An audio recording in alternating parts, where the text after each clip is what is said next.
So just this week, in the lead up to Minecraft Live, the big reveal of the biggest thing ever, hopefully, Mojang is back at it again with their custom dimension adjustment, perfection, and tweaking. Inside of Minecraft editor mode this week, there is a dimension and biome data assignment tool that has been added to the game.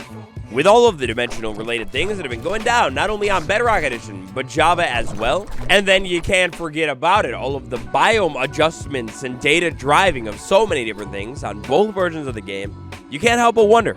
A ton of this stuff that Mojang added earlier on related to custom dimensions has been released to beta and is now in the latest version.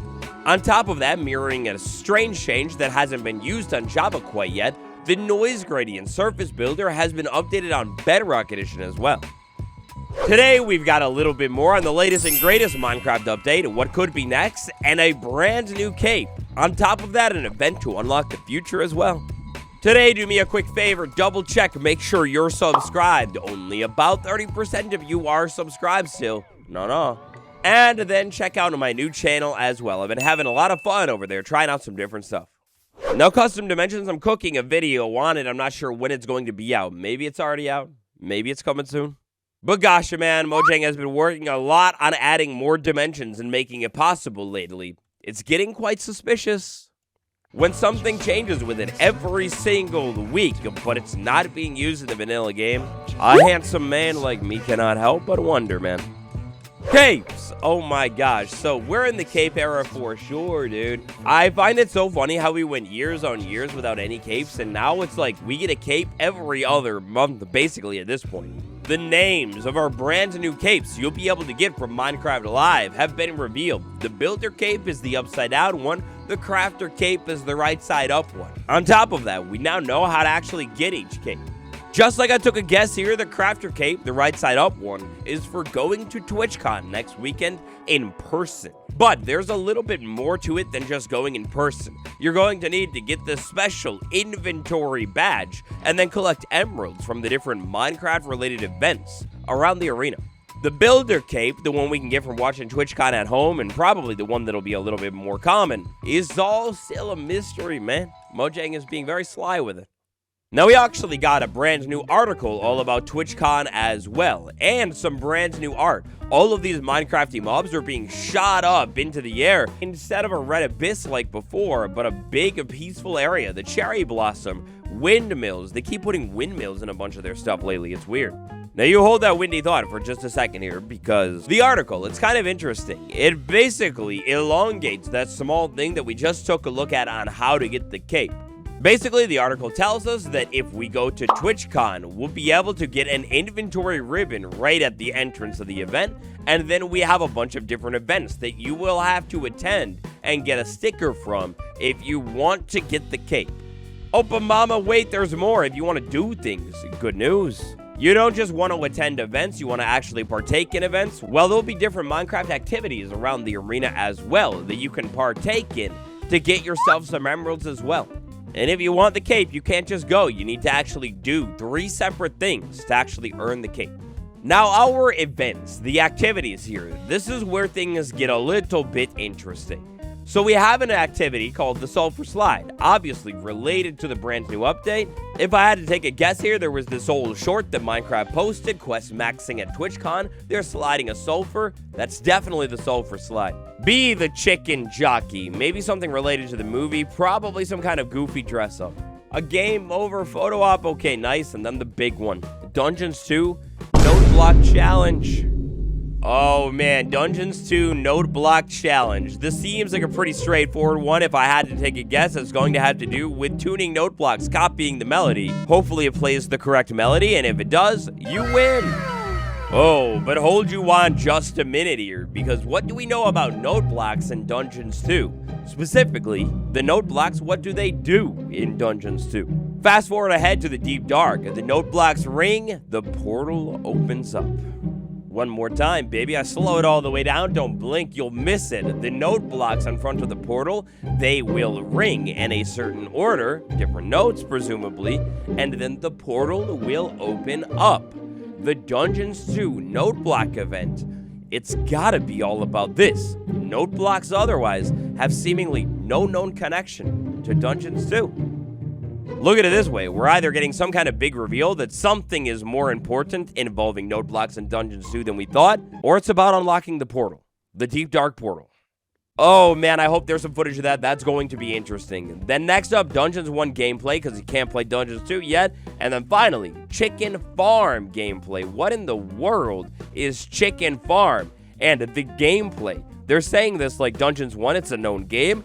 What is Chicken Farm? Now look, man, this throws us back to that little video where they announced Minecraft Live. There's that whole chicken building over there on the left side. But here's where the mills of wind come in, because there are so many different promotional arts, and even the teaser trailer right here showing off windmills all over the place. And every single time, they're kind of about the same. Like, clearly in this art right here, they're built a little bit different, but we've got the similar concept going with the wood and the fences and the mill of wind. Wait a second, I just noticed Jeb is in this art. Is Jeb going to be at TwitchCon Live? Now, this could definitely be a stretch, but to me, in my mind, windmills are kind of related to farms, right? Like, it's a similar aesthetic. You build a big wheat field, you put a windmill at the middle of it. Now we have Chicken Farm, and then we've got windmills all over everything. What is Mojang doing? Like, even in that red art, you could see a silhouette of windmills in the background. I wonder if our next update is maybe relating to farms or something? After all, crop farming is still untouched for years on years, and also in the drop era, well, farms are one of those things that have received the least amount of focus out of everything. Another weird change that goes down inside of our latest preview, we can actually find it in-game right now. Take a look at this. When I'm in the create a new world screen and I slide over to multiplayer, player waypoints down here at the bottom, this has been renamed. It now says player waypoints. You can select which players are shown as waypoints on the locator bar. We have off or everyone. Those are the only options right now. I have to take a guess that maybe in the future they're going to add another button that says like friends or something like that. But it's intriguing that instead of just having this thing called the locator bar like before, it's now defined as player waypoints. This definitely seems like Mojang is fixing to add even more things to the locator bar.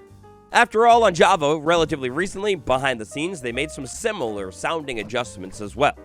It's pretty weird. It's a random change right here. We're gonna have to pay attention to this one because it might tell us more about the future. Now that you smashed that like button, next up, we could take a look at the Sulfur biome. So over here on Minecraft Java Edition this week, generation was changed in one of the most beautiful ways of all time. The sulfur biome, it can generate on the surface. It looks good. As we know and have known for quite some time though, under the ground on Java, glow lichen, well, it's not really much of a special standout thing here. It's here, but no more than any of the other caves. Well, now they went ahead and did it. How could they? Flip into spectator mode, Bedrock Edition, same seed. Under the ground, the Sulfur Cave biome, the glow lichen, the kill. Look at this thing, man. I know it's dark here, but all over this biome, the glow lichen, it would have spammed the walls before. Well, they have now decreased the amount of glow lichen in this biome, returning it to a very dark and gloomy state for the first time ever on Bedrock Edition. Hey, and hold up a minute, this makes me think about the main menu. Wait a second, the panorama has spams of glow lichen all over the place. Mojang, are you gonna go ahead and, like adjust this for the update, or is it just gonna have glow lichen all over? What the heck? Right here on the changelog, the developers have now reduced the amount of glow lichen occurring to be in line with the other cave biomes. No, why? Now, another interesting change that we've seen this week to Sulfur Cave generation has to do with the sulfur pools. They have been made to generate a little bit more on Bedrock Edition. Now, out of all of the Sulfur Caves that I have been exploring in this preview, yes, there are more pools, but to be honest, it's nothing too crazy here. Like, there's just a little bit more water. It's not like the Lush Caves. It wasn't documented as a parity change, but it's interesting because it does feel like there is a little bit more water in the Sulfur Caves on Bedrock Edition. I wonder, so late in the update cycle, they're still messing with the generation of this biome. Is Java going to get this change as well? It also definitely feels like on Bedrock Edition, there is way less stone breaking up the Sulfur Caves. Like, take a look at this cave. It's all ketchup and mustard, a little bit of deep slate, but then we go back to ketchup and mustard pretty much all the way with even more water down there at the bottom. It's pretty wild, man, all of the red and yellow blocks. I just love it so much. Now, hold on a minute, hold on. This is kind of perfect because over here, 1 creeper, 2 creeper. Behind me, 1 zombie, 2 zombie. The Sulfur Cave biome, to my best knowledge, now has some of the most complex mob spawning rules in the entire game. Inside of this week's snapshot, they went ahead and adjusted the spawning ratios of mobs inside of the Sulfur Caves. And then we have a list of what they did. For example, creepers, they will spawn less frequently, but they will always spawn in groups of 2. The skeleton, same exact thing. The sulfur cube, it'll spawn in groups of 2 to 4. And then the zombie, the same thing as the creeper. They have also now gone ahead and made it so all spider, like normal spawning, will never happen inside of this biome. Every single time, it'll be replaced with a cave spider. Previously here, how it was working, it was a percentage of spiders were being replaced with cave spiders. This is definitely one of those changes where I wish we would have a little bit of a before and after. Like, what was the mob spawning like before? Does this change make the biome a little bit easier or a little bit more dangerous or what? When moving around in this biome, it definitely feels like there are less sulfur cubes spawning than I was seeing previously.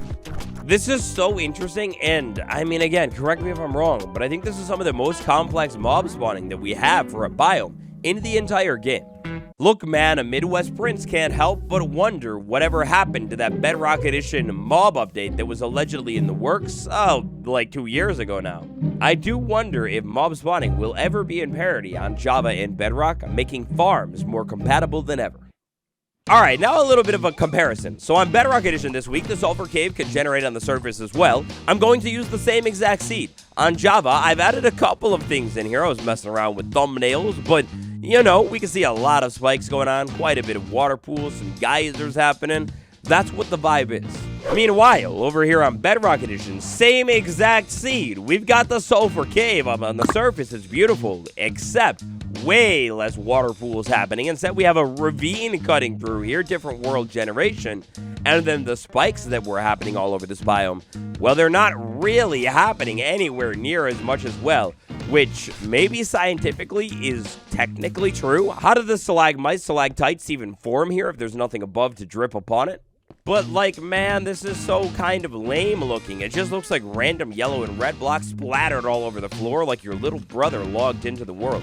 Also, unfortunately, because of our limitations with geyser generation, there are no geysers generating in the Bedrock Edition version of the surface biome. The only pro that we have that I don't believe happens on Java is the biome kind of sprinkles outward a little bit more, but, bro, I'd rather have geysers and tons of spikes and cool things like that. Also, I've noticed that no sulfur cubes are spawning up here on the surface, or maybe I'm just not being patient, but not very many at all. Another pretty crazy one that we're noticing here, the dense fog all over the place with the vibrant visuals. When I'm in the thick of the Sulfur Cave biome, like for example this spot right here, the fog is so heavy, like I could barely see, like, well, to be honest, like anything at all. And the sun, ooh, it's a burning yellow-orange, kind of like the desert sun. Now, obviously, you can't compare vibrant visuals to a version of the game that doesn't have vibrant visuals after a year. So, we can go ahead and go into our video settings, flip this off, but remember that on Bedrock Edition, oh man, the Sulfur Cave, it has this green fog if you turn your render distance down low enough, and that's going to mean that in this biome, I mean, it looks way less good, it's so empty, but man, bring this over to Java, please. Look at how good the green fog looks. Imagine settling in a surface sulfur cave biome. You've got like green haze all around you. You could totally like roleplay you're living in some kind of like corrupted wasteland of poison gas. It creeps in, so you have to be really careful here, and man, it's just so cool looking. So the Sulfur Cave biome, it's got some pretty big differences still, despite all of their efforts. The green fog, dude, isn't it so beautiful? What do you think of it? Let me know down below. And that's all I've got for you today. Smash like, subscribe, check out the new channel, subscribe if you haven't. And wait a second, I made a Facebook page for the channel too. Does anybody use Facebook? Anyway, I'll see you tomorrow.